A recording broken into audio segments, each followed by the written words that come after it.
தொழில்துறை அதிமுக ஆட்சியில மிக சிறப்பா இருந்தது.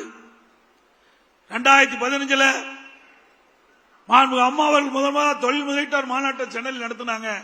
2,42,000 கோடி தொழில் முதலீட்டு ஈர்க்கப்பட்டது. 98 புரிந்துணர்வு ஒப்பந்தம் போடப்பட்டாங்க. அந்த பணியெல்லாம் துவங்கி நிறைவேற்றப்பட்டு பல்லாயிரக்கணக்கான பேருக்கு வேலை கிடைச்சிருக்குது. 2019 அம்மாவுடைய அரசு தொழில் முதலீட்டு மாநாட்டை நடத்தணும். சென்னையில் சுமார் 3,05,000 கோடி தொழில் முதலில் ஈர்க்கப்பட்டது. சுமார் 304 புரிந்துணர்வு ஒப்பந்தங்கள் போடப்பட்டு நடைமுறைக்கு கொண்டாந்தோம். அந்த நிறுவனங்கள் எல்லாம் இன்றைக்கு உற்பத்தியை தொடங்கிவிட்டது. அதனால பல்லாயிரக்கணக்கான இளைஞர்களுக்கு வேலை வாய்ப்பை பெற்று தந்தோம். திமுக அரசாங்கம் வந்தது. திமுக அரசாங்கம் வந்த பிறகு அவர்கள் தொழில் முதலீட்டு மாநாட்டை நடத்தினார்கள். திரு ஸ்டாலின் அவர்கள் அண்மையிலே ஜெர்மன் நாட்டுக்கு போகும்போது விமான நிலையத்திலே பத்திரிகையாளர்களை சந்தித்து பேட்டி கொடுத்தார். அப்பொழுது இந்த பேட்டியிலே குறிப்பிடுகிறார், திமுக ஆட்சியிலே 922 புரிந்துணர்வு ஒப்பந்தங்கள் போடப்பட்டதாக, 10,62,000 கோடி தொழில் முதலீட்டு ஈர்க்கப்பட்டதாக, அந்த நிறுவனங்கள் எல்லாம் உற்பத்தியை தொடங்கின பொழுது சுமார் 32,81,000 பேருக்கு வேலை கிடைக்கும் என்று அறிவித்தது மட்டுமல்ல, 77% புரிந்துணர்வு ஒப்பந்தங்கள் நிறைவேற்றப்பட்டதாக ஒரு பச்சை பொய்ய சொன்னார். 77 புரிந்துணர்வு ஒப்பந்தங்கள் நிறைவேற்றப்பட்டது என்று சொன்னா 25 லட்சம் பேருக்கு வேலை கிடைச்சிருக்கும். எப்படி நாட்டு மக்களை ஏமாற்ற என்பதை நாம் எண்ணி பார்க்க வேண்டும். இந்த விவரத்தை வெள்ளை அறிக்கையை வெளியிட வேண்டும் என்று தொழில்துறை மந்திரி கிட்ட நாங்கள் வேண்டுகோளா வச்சோம்.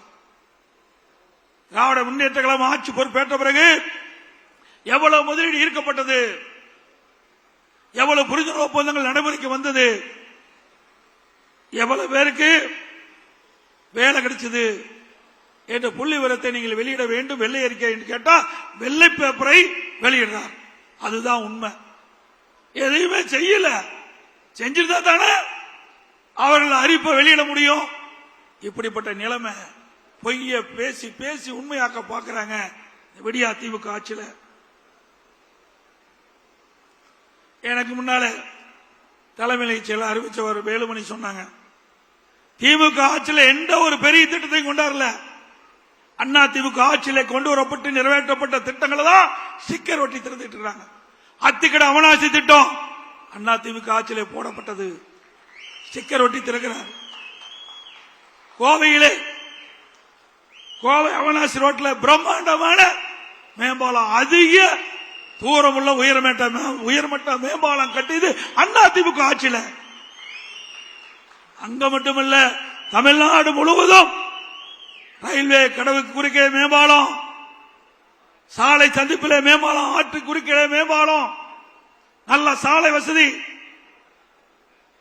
கூட்டு குடிநீர் திட்டம், கடலீரை குடிநீராக்கும் திட்டம், இப்படி பல திட்டங்களை கொண்டு வந்து நடைமுறைப்படுத்த ஒரே அரசாங்கம் அண்ணா திமுக அரசாங்கம். இப்படி ஏதாவது ஒரு திட்டத்தை உங்களால் கொண்டு வர முடிஞ்சுதா? போக்குவரத்து துறையிலே போக்குவரத்து முன்னாள் ஊழியர்கள் தங்களுக்கு கிடைக்க வேண்டிய பணம் கிடைக்கவில்லை என்று போராட்டத்தில் இறங்கி போராடி பணம் பெறுகின்ற சூழ்நிலை. எப்பொழுது பார்த்தாலும் ஸ்டாலின் சொல்லுகின்றார், இன்றைக்கு மகளிருக்கு கட்டணமில்லா பேருந்து விட்டுருக்கோம் சொல்லி அந்த பேருந்தில் ஏறி இறங்கினாதான் உயிர் நிச்சயம்.